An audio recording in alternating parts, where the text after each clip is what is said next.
Hi, good morning, all. Very special. Good morning. So happy to have everyone here bright and early on a Monday morning with us, and of course, all protocol observed. So, what I will run through briefly this morning is some of the services that we offer at ExporTT Limited, and it'll be services that will be most relevant to us in the room here, service providers. So the first thing I'll talk about is co-financing. So co-financing is financial support to offset certain export-related activities. It is done for pre-approved investments. So what this means is that of the things that I'm going to speak about in a few minutes, you need to send in an application before you incur any costs. So please don't go ahead and engage your vendors and then come with the bill, because there's actually a process where if you're approved, there will be an agreement between ExporTT and yourselves for ExporTT to reimburse a percentage of that cost. So some of the activities that are covered under co-financing would be your company registration in overseas markets. I know company registration might actually be a prereq for some services to be offered in different markets. So the co-financing service from ExporTT could offset some of that cost. Intellectual property registration in overseas markets, and this is inclusive of trademarks, and I think this one would be particularly useful as well, because with your services, you will also have your brand and your image portrayed to your export markets, and that is the brand and image that you will use to be representative of your company. You don't want anybody else using that and, piggybacking off of your good work. So we'll also assist with that, with securing the intellectual property, inclusive of the trademarks. What can be covered as well as intellectual property is some of your proprietary tools that you'll use. For example, training materials, perhaps also any sorts of processes that might be unique, and I don't know, that kind of straddles between copyright and patent, but that sort of work can be assisted through using this co-financing service as well. What is also covered for you is the translation and interpretation of export-related documents. This is absolutely necessary when entering your non-English speaking markets. This covers contracts, legal documents, as well as any sort of pre-marketing type translation that you'll need to be able to communicate this to your export markets. Trade show participation is covered under co-financing, and I think this might be interesting for us because we are finally sort of back into physical trade shows. And trade shows, particularly for service providers, is a key way to generate these new leads that you have. On the video that was looping earlier, there was Jason Lindsay from Full Circle Animation. He had used this service to attend the Kids Screen Summit for animation. And through that, he was actually, Full Circle Animation was actually quite successful in securing some partners and customers, export customers, some big ones, through that. So that's something to bear in mind as well. You could use this opportunity to offset some of your costs for your trade show, registration, participation, as well as to display at trade shows. Website development is covered. So we're talking about first-time website development. If your company does not have a website currently, perhaps how you do things is through social media, but you want to have your website in place, that can be covered through this co-financing service. And for those of you who already have your websites up and running, but you want to get e-commerce functionality on the website, that can be covered through co-financing. So what this means is you might have your website, you'll use it for your promotion, use it for your marketing, but you wouldn't be able to take payments through your website. You might not be able to process PayPal payments, or however you choose to receive payments. That additional work for your existing website can be covered through this co-financing service. And it is also, I mean, like for e-commerce, what you could bear in mind as well, for those of you who provide digital content, is a virtual store could be set up for digital content. So if perhaps you produce music, animation, that you want to sell through your website, and you cannot do it right now with what you have, you could consider contacting ExporTT to get your co-financing to support with that. So co-financing covers 50% to a limit of 60,000 TT annually for small companies. So what this limit means is that you can access your 50% for various different co-financing services, and you can consider your 60,000 like a drawdown within the fiscal year. So our fiscal year starts on October 1st. So you can bear that in mind within that period, October 1st to September 30th.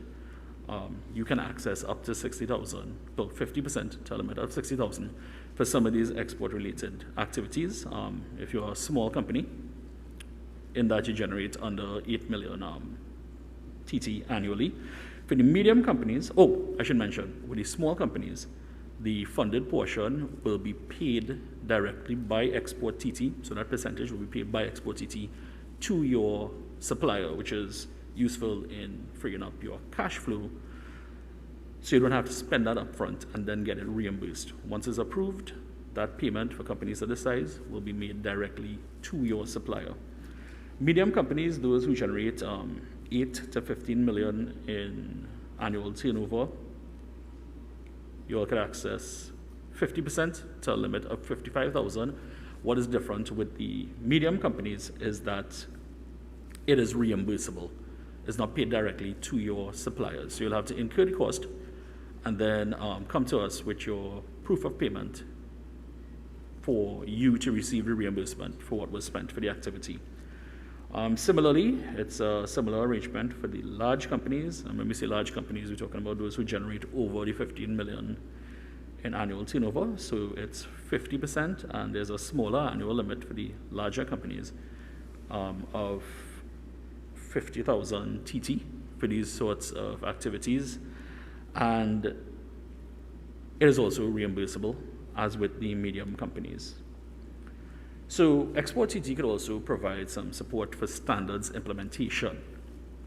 Standards implementation for services companies is quite interesting because each service will have a different standard for a different market. That might be a requirement to enter the market, or it could be used to leverage you winning contracts. It could be marketing leverage for you to have a particular standard to operate within that region. So examples, just some examples, these standards would be like your ISO 22000, which is your general quality standard, which is applicable to every company, any type of company. Once you have your ISO 22000 is an indication that you do have a particular quality of service that is being offered. And of course, partners and buyers will take that into consideration. It will weigh heavily in you bidding for projects or to win new clients. Another example would be, for example, the ISO 14001, which is environmental compliance. So those of you who are working with industrial companies or perhaps providing services for the energy sector, this standard will help provide an indication that you are operating within a environmentally friendly way, which again weighs heavily with some of the multinationals right now when it comes to getting new contracts on board or new providers, right? And then there are region-specific standards, such as ITC competency standards. There's a whole range that varies by region, and then even within regions, each country might also have these particular competency standards for you to access. Now, for standards, it is not just for your company, depending on what you offer. For example, financial services, individuals within your company will need to be certified with particular standards. In financial services, this is quite common. So through this standards implementation for services companies like yourselves, you could also access a range of export readiness training to upskill your staff to have the particular standards for them to operate within the markets. So that's something to bear in mind. So for standards implementation, companies can access 50% of what is required to get the standard to a limit of 120,000 TT on a reimbursable basis. So you'll have to incur the cost, and upon submitting your proof of payment, you'll be reimbursed the 50% of the cost that was incurred to a limit of 120,000 TT.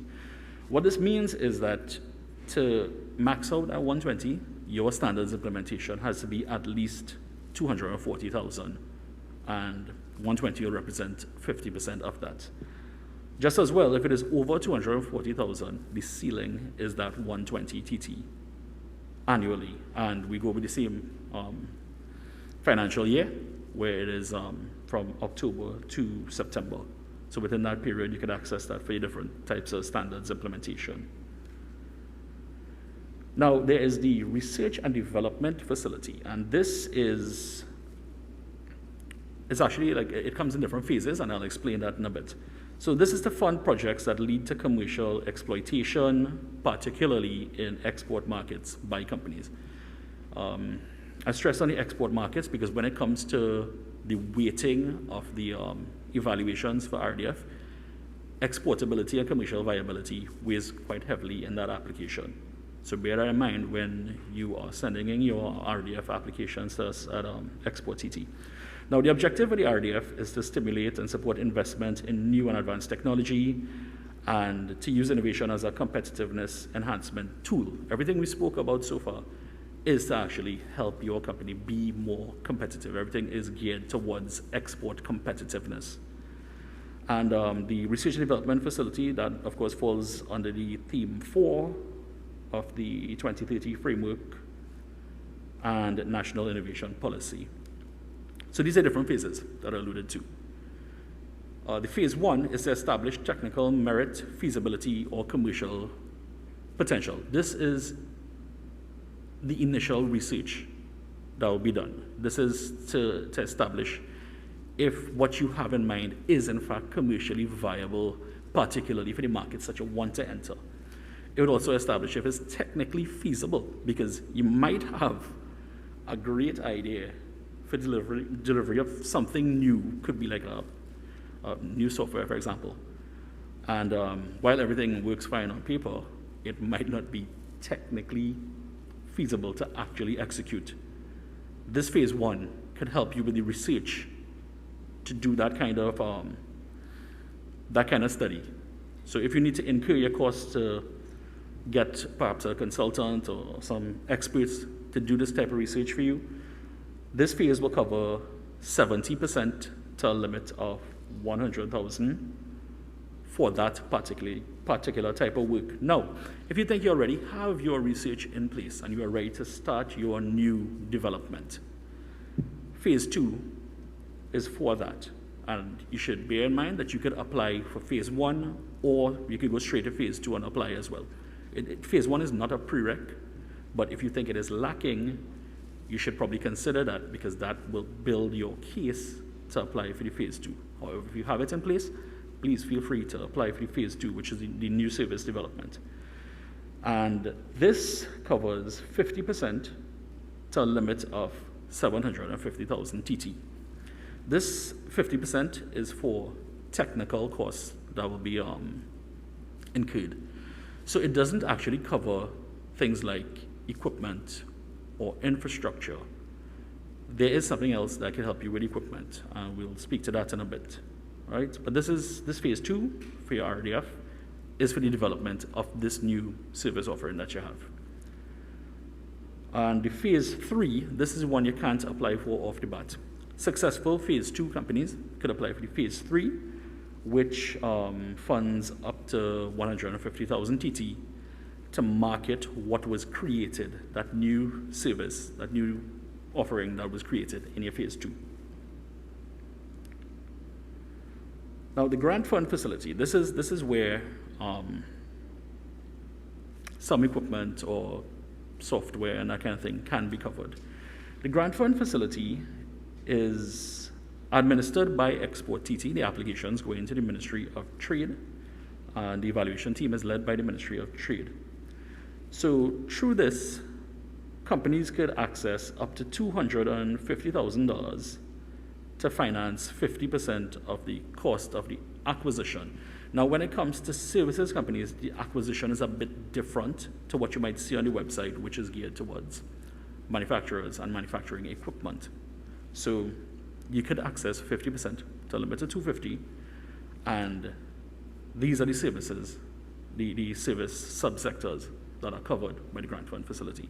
So they include the financial services, maritime services, software design and applications, and creative industries. And I'll go into some detail as to how this works. So for the maritime services, equipment and software can be covered for companies that operate within this subsector.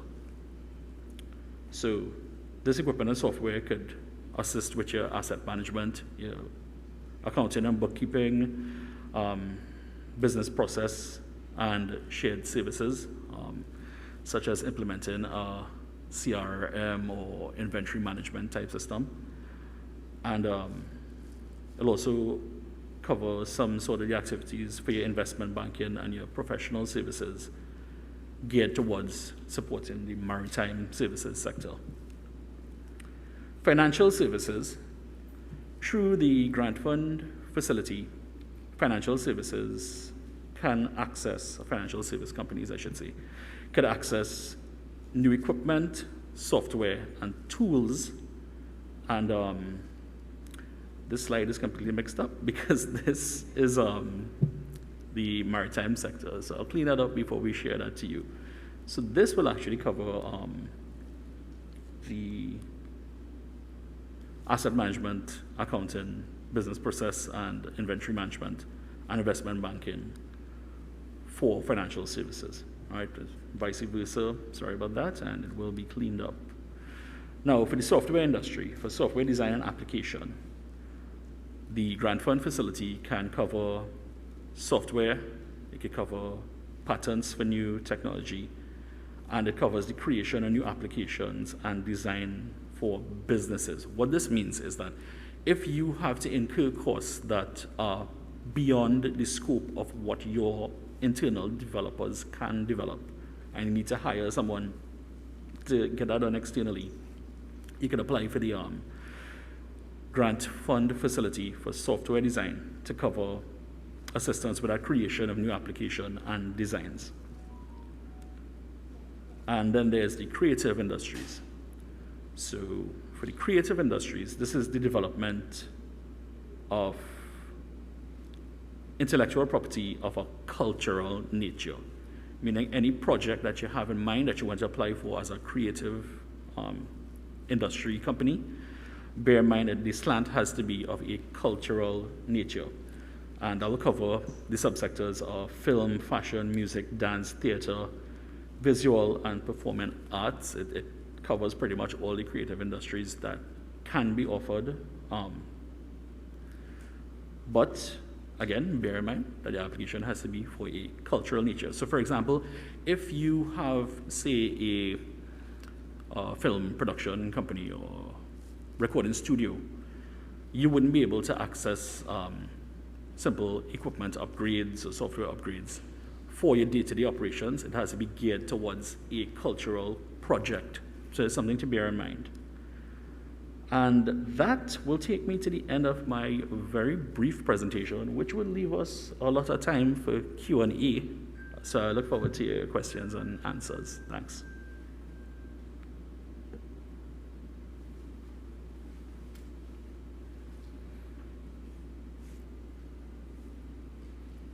Yes, sir.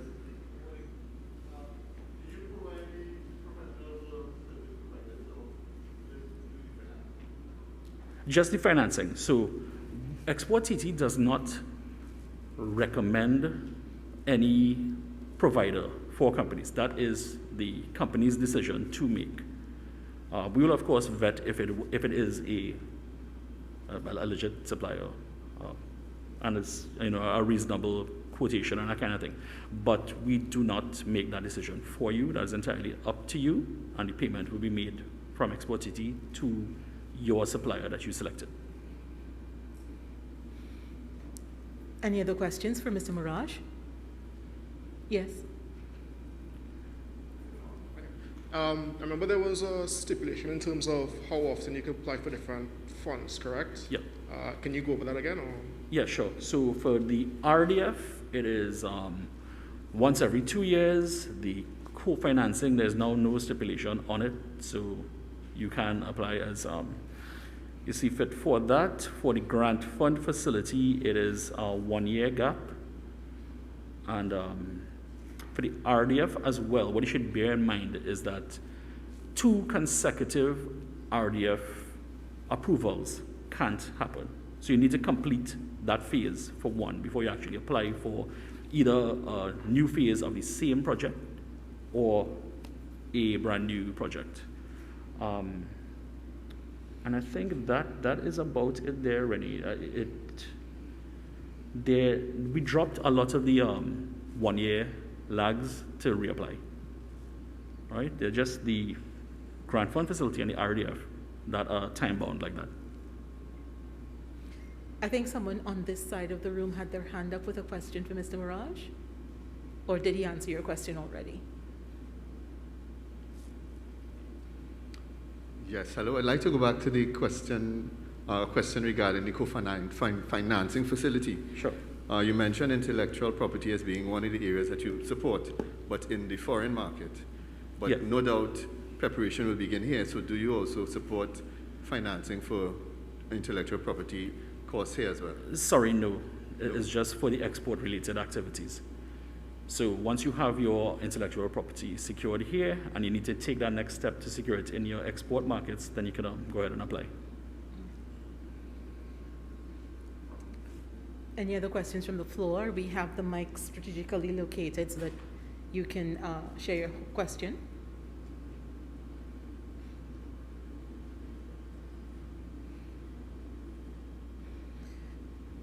Mr. Mirage, just as a matter of interest, just how much uptake have you seen with regard to the facility you're offering for the creative sector? And I'm looking at the film sector in particular. We actually did not have one successful application for the grant fund facility for the creative sector as yet. Mm-hmm. So I'm hoping that outreach like this would encourage people to apply for it. The majority of companies who apply for the grant fund facility, as you would expect, would be manufacturers. Okay. In terms of that particular facility, though, someone applying for that, what can they expect, and what do you expect from them? What we expect is progress to be made on the commercial viability that was stated in the application. So we will ask for projections, both local and international sales. There is quarterly reporting that is involved, and ExporTT, as well as the Ministry of Trade for that particular one, will monitor that progress and reach out to companies to provide assistance where they are going off course of hitting the projected targets. Any other questions from the floor for Mr. Mirage? Yes. Sir. Hi, good morning. Morning. Financing, especially for trade show participation, would that be actually including your trade shows, for instance, or something coming in Suriname? So no, this is if you on your own have identified a trade show and you want to attend. For the ExporTT-led trade shows, those are different, and there's a set budget for those trade shows, as long as the ExporTT-led trade show that you were selected to be on. But if it's beyond that, beyond the scope of that, and it's something that you identified that is meaningful to your company to attend, feel free to apply for that co-financing. Any other questions?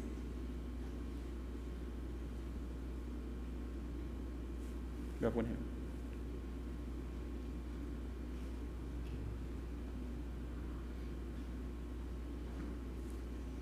Good morning. Good morning. Sean Coffey Young from SIL Environmental. My question is with reference to the creative industries. You said it must be culturally relevant. Yeah. So what do you expect when you say culturally relevant? Just a flag?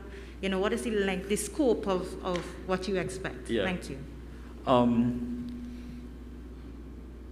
It should tell a story overall of something that is local and cultural. So it's not just like the placement of a local product within a production.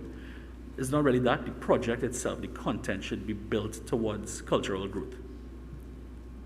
Yeah, I hope that answers the question. Okay. Yes.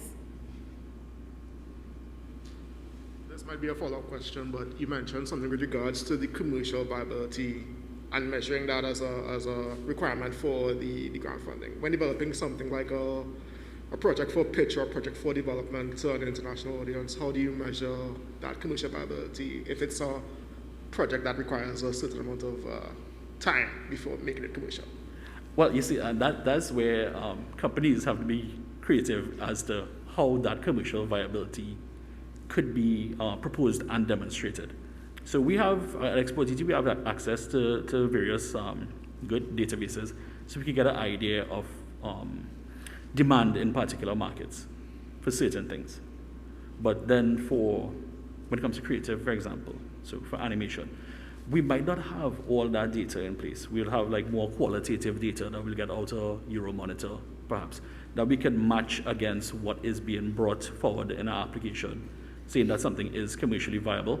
But it will be up to the company to provide that information and cite where this sort of thing is coming from. It can't be subjective at all because subjective is hard to score. Any other questions from the floor? Yes.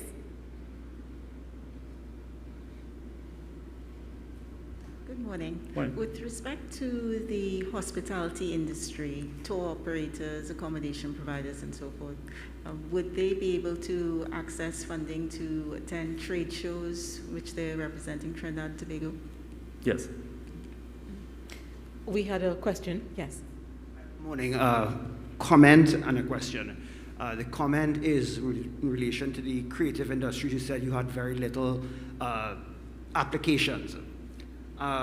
So the comment is that I had done a talk on a panel for financial advice to the creative sector at the end of last year.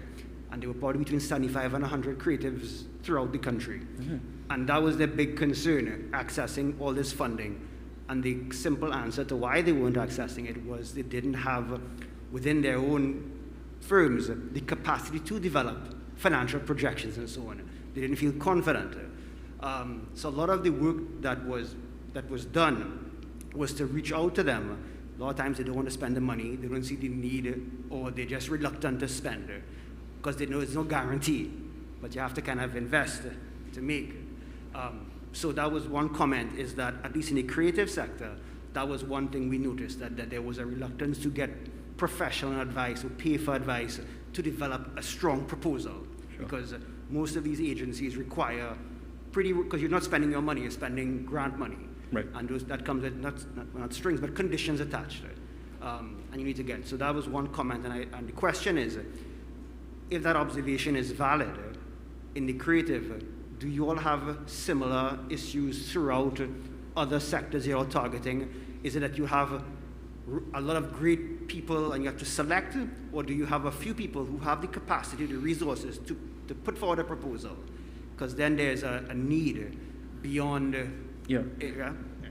Yeah. So for SMEs, particularly for the smaller companies who have demonstrated growth over time, they demonstrate growth through sales, but at the same time, many of these companies would be so involved in their day-to-day activities that they wouldn't focus on the things like getting bookkeeping in order and financing and that kind of thing. Now, ExporTT has a incubator project for exporters, and then NEDCO in their presentation spoke about a lot of good work that they are doing to help companies to build that capacity. So I think with everything that's available through what at ExporTT we refer to as the Export Support Network, I think it would be useful to bring all of that together and let companies know what can work hand in hand for them to be able to actually maximize what they can access. Could you give a sense, this regards the co-financing facility again, could you give a sense of how long approval takes from the time you register an application to the approval? So the evaluation of a co-financing is done by an internal committee at ExporTT. There are no external stakeholders there, so typically approval will be given within 1 week. Yeah. Well, so long as you have your documentation in place, right? And because we might reach out to you and ask for additional documentation so that the committee can properly score. All right. Any other questions from the floor?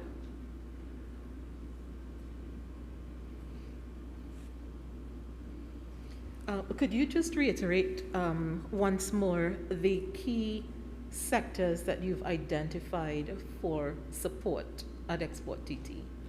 Okay, I'll actually have to go back to the presentation. Now, these are sectors that were identified by the Ministry of Trade, actually. Mm-hmm. So, and specific to that grant fund facility, which would be maritime, financial services, thanks. Maritime, financial services, creative.